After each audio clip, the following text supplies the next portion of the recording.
Alrighty then, so yes, that. Some mail came and stuff.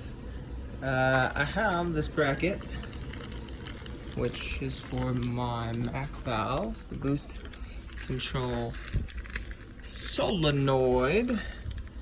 So anyways, I'm going to figure out, now that I have this bracket, I'll figure out where and how I want to mount this guy.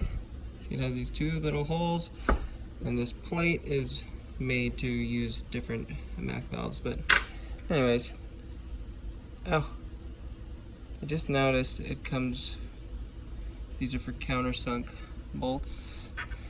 I'm definitely not gonna have a countersunk head bolt like that, so I guess I'm gonna go hunting soon to Ace or something. Anyways, so that will go, you know, something like that. Comes with these little itty bitty tiny screws. So I'm kind of disappointed that, I mean, it makes sense, but I'm disappointed that I have to use these countersunk holes. Jeez, why don't they friggin' give me some in the kit? Anyways, then I got this bracket, another bracket. This is for this guy, the ethanol sensor. Click, snap, pops right in. So now I got this guy. I can figure out where I'm on it, down there. You know, I showed you that bolt hole once. So I'll do that today because I can. And I need to do stuff. Mostly right now, I mean, there's things I need to finish up, but I'm waiting for my transmission, which is 6 hours away and not finished. So I'm just hoping that can happen within a week, like 2 max. Anyways, I am gonna figure out how I'll mount this, and I'm going to lower the subframe so I can pull this hose out. I think I described this before. I'll pull it out that way so I have a little bit of room to put the hose end on and mount this thing. I don't know why, but I'm super happy about mounting this thing because I think it's gonna be nice and clean. Oh, this says rock steady. And then I got these little adapter fittings in 10x1. Now these are adapter fittings for, you see, apparently this thread is very close to 1/8 NPT. The same 10x1. It's not tapered. I think it could be the same threads except for well, one's metric and one's not, so never mind. But people usually just take these little push lock fittings or even their barbed fittings for their Mac valve like this. So this fitting is for the boost control solenoid, right? Slash Mac valve, same thing. So anyways, these threads are very similar to these ones. These ones are NPT, they're a tapered thread. There you go. It's cone shaped. So anyways, I bought this. Oh, I don't know if I finally got the sentence out or not. A lot of people just say screw it and they, you know, screw it. And that's not right. It's just not right. So I bought this adapter. Boom, screws in real nice, and then this is gonna go in there, and then now we're not doing the wrong thing in life. This is wonderful. So I'm not sure how I'll set this up yet because I can run this port for the upper portion of the wastegate, or there is another, oh yes, right here. I'll probably try to run this just so I have more clearance between my whatever's going on up here, the intercoolant cooler, or anyways, and it's just a little more sanitary. Wink. So there's that, and the next bit of exciting news is look at that! Look at that! I found a welder I can play with. I've never welded anything in my life, and I got this welder, and I on top of goldfish. On top of never welding anything, I have no idea. Well, actually, I just learned right after I borrowed it that it's a flux core. I think it's a MIG dash flux core. I don't know. Maybe it does both. Millermatic 211 auto set. Anyways, I got this helmet thingy. It's kind of cool. It has little switches inside that do stuff. And then this little cover thingy. So anyways, I'm gonna figure that out. And the first thing I'm gonna do with it is this. Remember, I want to put this fitting here for my coolant line. And so what's better than just learning how to do it, so I don't ever have to pay anyone to weld again. Hopefully, you know. I'm so excited. It's gonna feel great once I do that very simple task. And I think I mentioned I am gonna put my coolant temperature sending unit, whatever, here. So I'm going to order a drill and a tap, 1/8 NPT, and trap it out. So that's on the list, and yep, I'm gonna get to work on this little guy.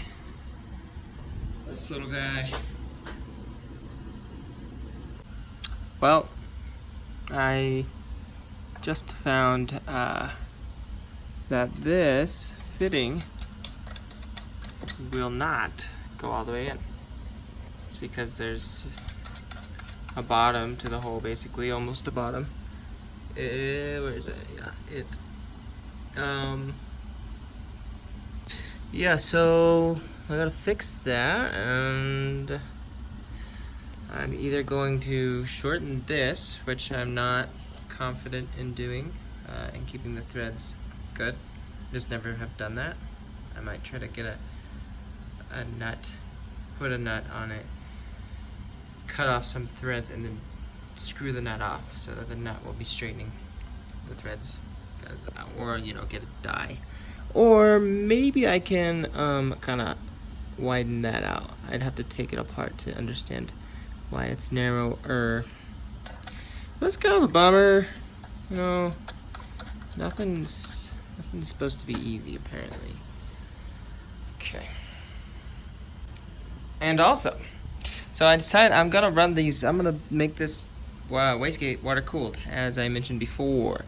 And I'm thinking, how am I gonna get water in and out of this thing? So I gotta figure it out. Okay. Well, maybe. I ordered a T that's gonna go, there's a female deal that allows it to swivel, the T as well. You can lock it on at any clocking you would like. So there's a female end, or female thing on the T.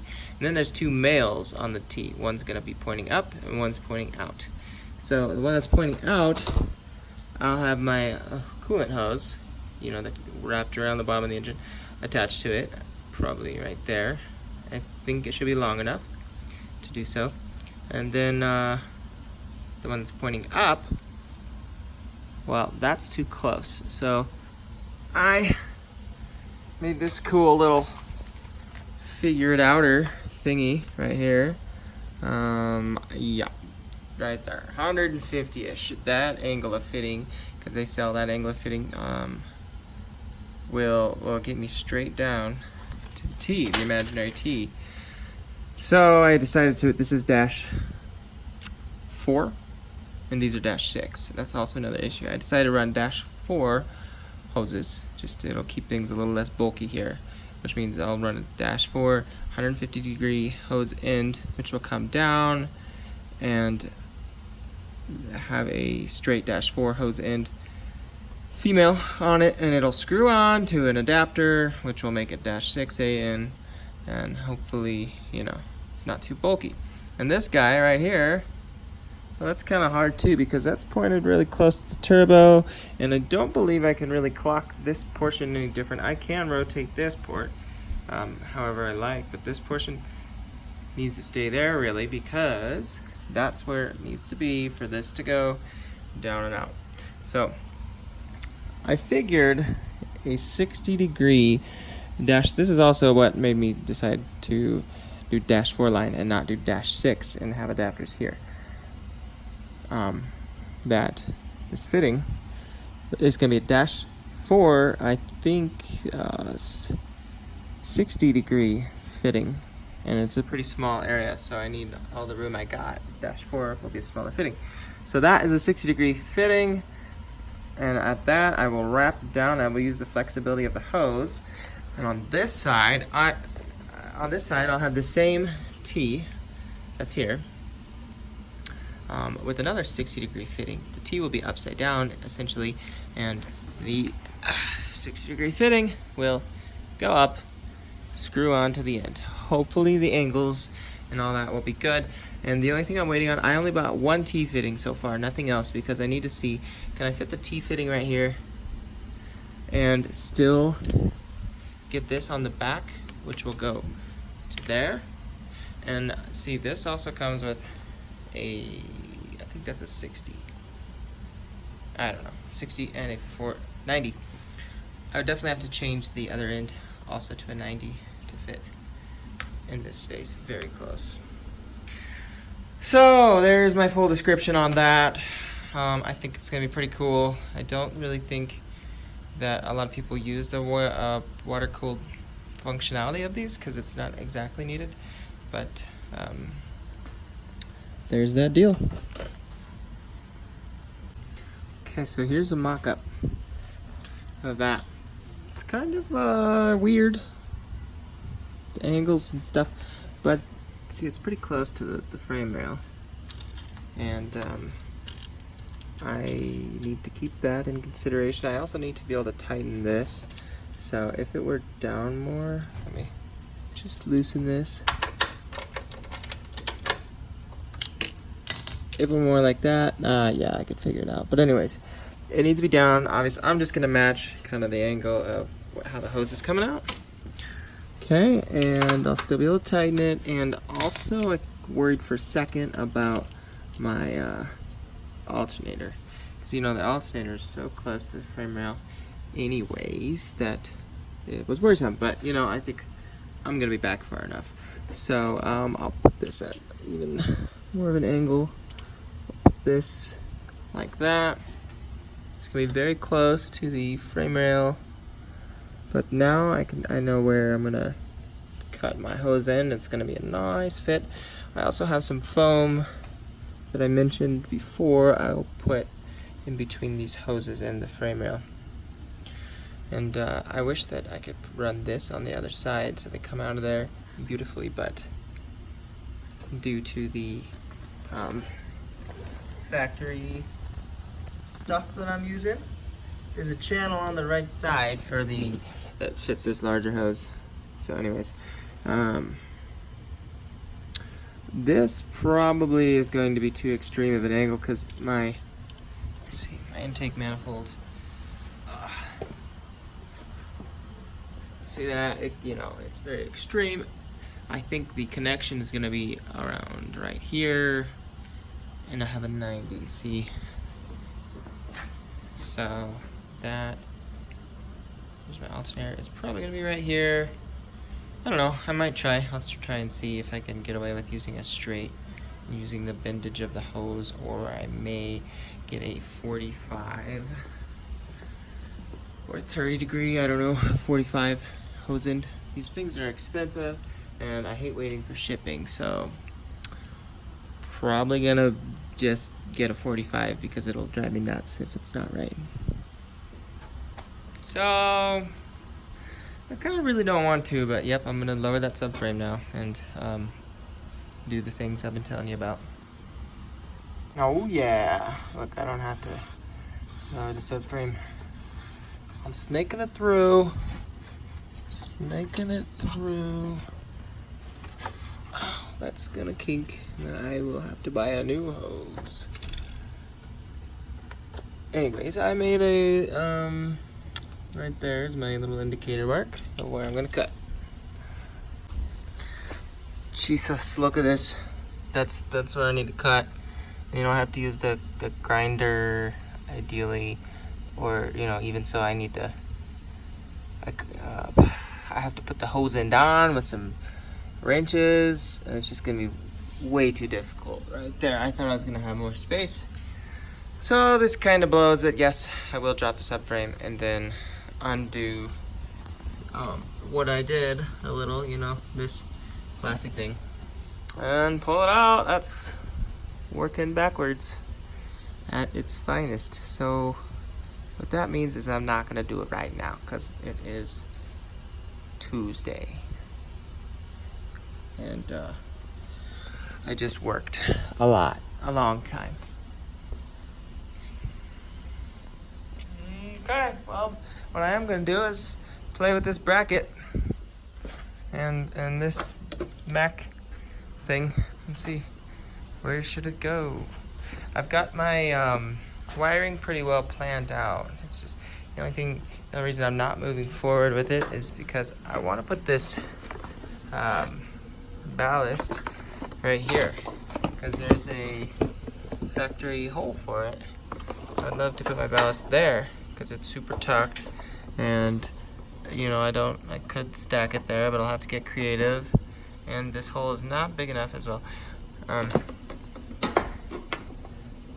But my piping is going to be coming. My piping is going to go through this hole, so I don't know if I'm going to have enough space with that there. I could probably just figure something else out right quick, but I would really like to put it here. And I think I might make a plate. Yes, I'm probably going to make a plate to where I can mount this.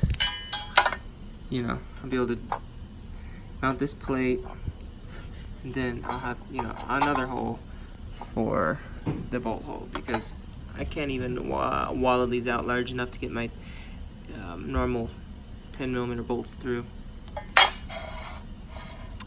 So, yep. Anyways, that's the dealio. I would like this to be as clean as possible.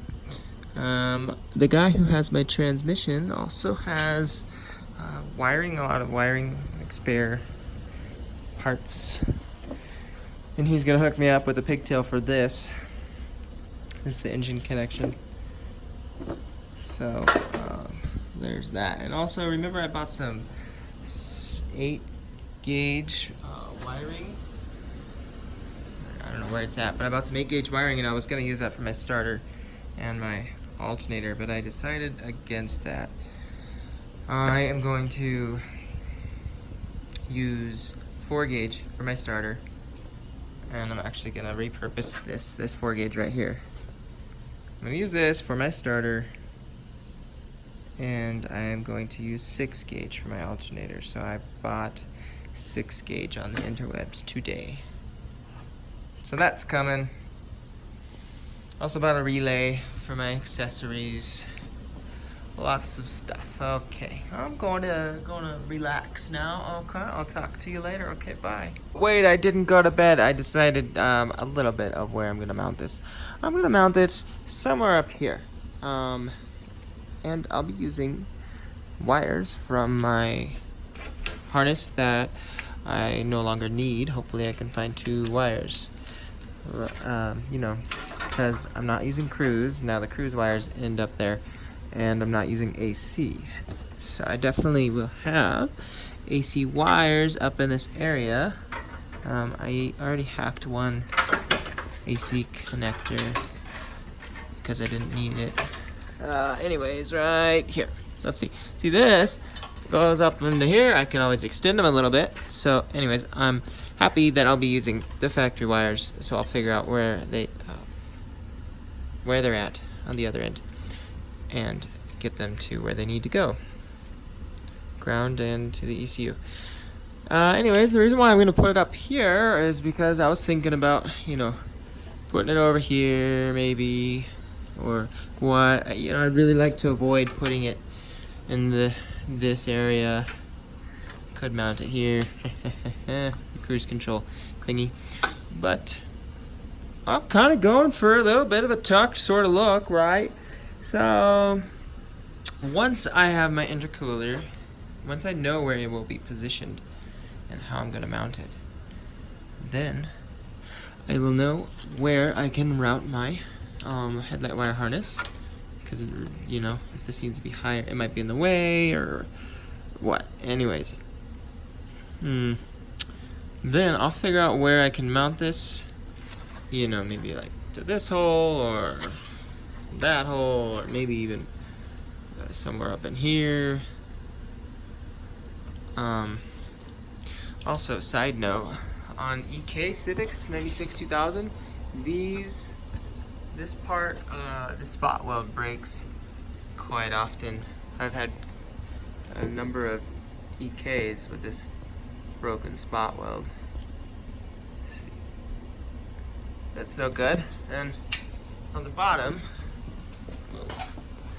I guess you'll find, see, there's a hole there already.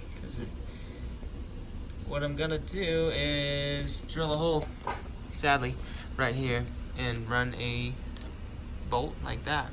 Cool part is you won't really realize that anything's altered, but and then in the future I'll weld it and paint. But it's like that on both sides, I think, if I remember right. Yeah, this side is like that too, and that really takes from the integrity of stuff. So anyways, I'll fix that, and I will be mounting my boost control solenoid somewhere up in here, because I probably have decided that I'm going to get my boost source from my intercooler piping, which means I will probably weld a bung, drill a hole in my piping and weld a bung 1/8 NVT. I spent some time trying to figure out where do I want it. I don't want to drill a hole in the turbo. I would really like to get my boost reference from here, but the internet's like, man, the internet says no and yes. Don't do it before or after the throttle plate.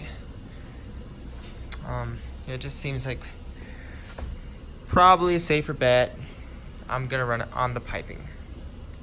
So this little guy is gonna go somewhere, and the wires are all, or the hoses are all not gonna travel very far from the boost solenoid. It's right here, you know, one wire here, one wire here, and one, two. By wire, I mean hose, right? Everybody calls hoses wires, right? 1, 2, my intercooler piping, and that's about the best tuck-dish most functional way I can figure this out. Yeah, and like I said, these will be running through my factory harness, which is nifty. And also, I'd like to mention that I ordered a connector, well, pigtail, male and female, for this, so I can wire that on nice and neat and stuff. Yeah.